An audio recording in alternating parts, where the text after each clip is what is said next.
दोस्तों जय हिंद। मैं हूं शेखर और आप देख रहे हैं न्यू लिस्ट। इजराइल में जो प्रोटेस्ट हो रहा है ये अब दुनिया भर में ट्रेंड कर रहा है। बहुत सारे विजुअल सामने भी आ रहे हैं। ये बहुत शॉकिंग बात है। यहाँ पर आप देख सकते हो कि जेरूसलम में लोग हाथ में इजराइल का झंडा लेके प्रोटेस्ट कर रहे हैं, सड़कों पर आग लगा रहे हैं। और ये जो प्रोटेस्ट है इसमें लोग अपने प्राइम मिनिस्टर बेंजामिन नेतन्याहू को बोल रहे हैं कि गलत काम मत करो। और सबसे बड़ी बात, यहाँ पर आप एक पोस्टर देख पाओगे। ये पोस्टर यहाँ बहुत फेमस हो चुका है। यहाँ पर इस पोस्टर में देखेंगे कि डोनाल्ड ट्रंप, व्लादिमीर पुतिन और इजराइल के प्राइम मिनिस्टर बेंजामिन नेतन्याहू, और इनके नीचे यहाँ पर लिखा हुआ है no one is above the law. यहाँ पर मैं आपको एक बात क्लियर कर दूँ, जो प्रोटेस्ट इजराइल में हो रहा है इसका पैलेस्टाइन से कोई भी मतलब नहीं है, इसका यूएस और रसिया से भी कोई भी मतलब नहीं है। यहाँ पर प्रोटेस्टर्स बस एक ही बात सामने रख रहे हैं कि आप कितने भी बड़े आदमी हो, कोई भी कानून से बड़ा नहीं है। यहाँ पर देखने वाली बात है कि इजराइल की जनता अपने प्राइम मिनिस्टर से गुस्सा क्यों है। ऐसा क्या कर दिया बेंजामिन नेतन्याहू ने। यहाँ पर आप देख सकते हैं कि खुद इजराइल के प्राइम मिनिस्टर ने ट्वीट की है। वो बोले हैं हम सब एक ही देश के नागरिक हैं, अच्छे से बिहेव कीजिए और ये जो प्रॉब्लम हुआ है इसको हम अच्छे से रिजॉल्व कर सकते हैं। जनता को ट्वीट करना पड़ा। देखिए यहाँ पर एक मेन रीज़न है, इजराइल में इतनी बड़ी मात्रा में प्रोटेस्ट हुआ कि पूरी दुनिया में इजराइल के एम्बेसी को शट डाउन करना पड़ा। इतनी प्रेशर प्राइम मिनिस्टर के ऊपर आ गया कि नेतन्याहू को लोगों को शांत करने के लिए ट्वीट करना पड़ा। देखिए इजराइल में इंटरनली इतना डिवीज़न हो चुका है कि सारे मिनिस्टर्स अपने ही प्राइम मिनिस्टर के अगेंस्ट में खड़े हो गए हैं। जनता इनके खिलाफ है, एम्बेसी शट डाउन हो रहा है। इंडिया में भी जो इजराइल का एम्बेसी है वो भी शट डाउन हो चुका है प्रोटेस्ट की वजह से।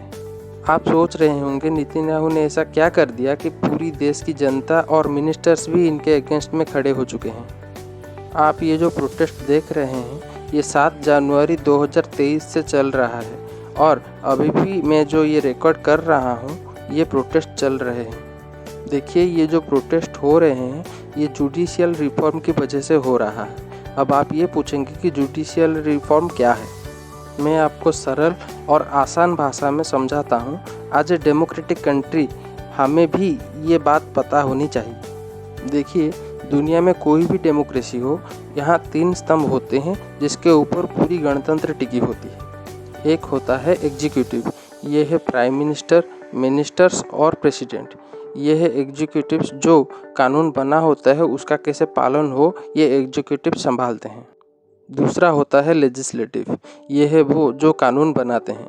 हमारे देश में जो पार्लियामेंट है जैसे कि लोकसभा और राज्यसभा, वो कानून बनाते हैं।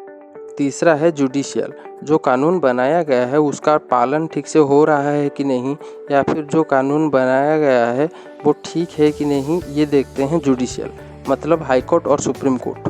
और आपकी जानकारी के लिए बता दूं, इंडिया में ये तीनों पिलर्स बहुत स्ट्रॉन्ग हैं। एक डेमोक्रेसी में तब प्रॉब्लम आती है जब लोगों का एग्जीक्यूटिव से भरोसा उठ जाता है, जब एग्जीक्यूटिव जुडिशियरी और लेजिस्लेटिव का पावर ख़त्म करके अपनी पावर बढ़ा देते हैं। यही काम बेंजामिन नेतन्याहू ने भी किए हैं। पहली बात, नेतन्याहू जी के ऊपर बहुत सारे करप्शन के चार्जेस लगे हुए हैं। दूसरी बात, नेतन्याहू जी ने नवंबर 2022 में फिर से इलेक्ट हो गए as a country's prime minister. इन्होंने क्या किया कि देश के जो जुडिशियरी है उनका पावर ख़त्म करके अपने पावर को इंक्रीज़ करने की कोशिश की। ऐसा करने से देश का जो हाई कोर्ट है ये नेतन्याहू जी के ऊपर कोई भी पाबंदी या फिर रोक नहीं लगा सकेंगे। नेतन्याहू जी ने इजराइल में जो हाई कोर्ट है उनमें जो जजेस बैठते हैं उनको भी अपने हिसाब से कंट्रोल करने लगे।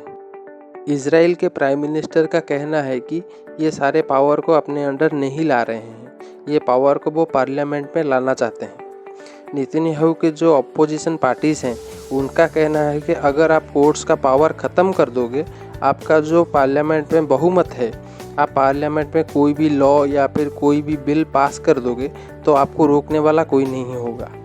देखिए जैसे हमारे भारत में संविधान है, जैसे कि आप कोई भी कानून या बिल पास करना चाहो, अगर वो संविधान में हुआ तो आप कुछ भी कर सकते हो, अगर वो संविधान में नहीं हुआ तो आप कुछ भी नहीं कर सकते।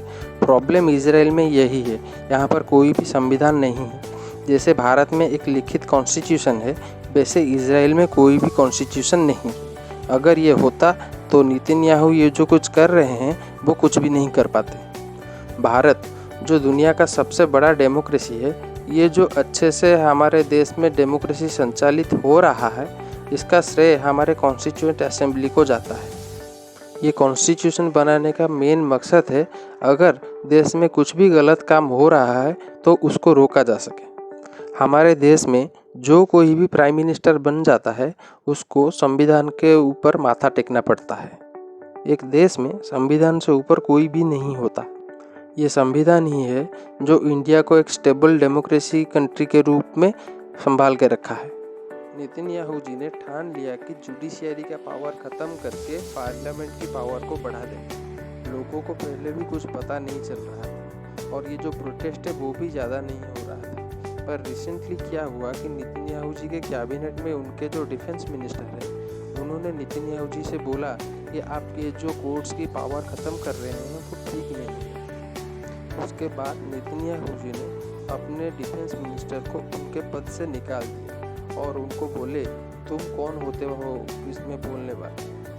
जब ऐसा हुआ तब इजराइल का आम नागरिक खड़ा हो गया प्रोटेस्ट में।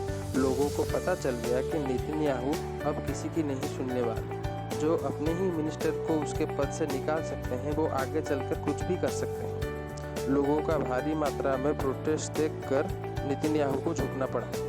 नेतन्याहू बोले, जो मैं जुडिशियरी में बदलाव कर रहा था अब ये स्थगित कर रहा हूँ। अब ये चांसेस है कि प्रोटेस्ट अब शांत हो जाए। आगे देखते हैं होता है क्या। तब तक देखते रहिए, मुस्कुराते रहिए। जय हिंद।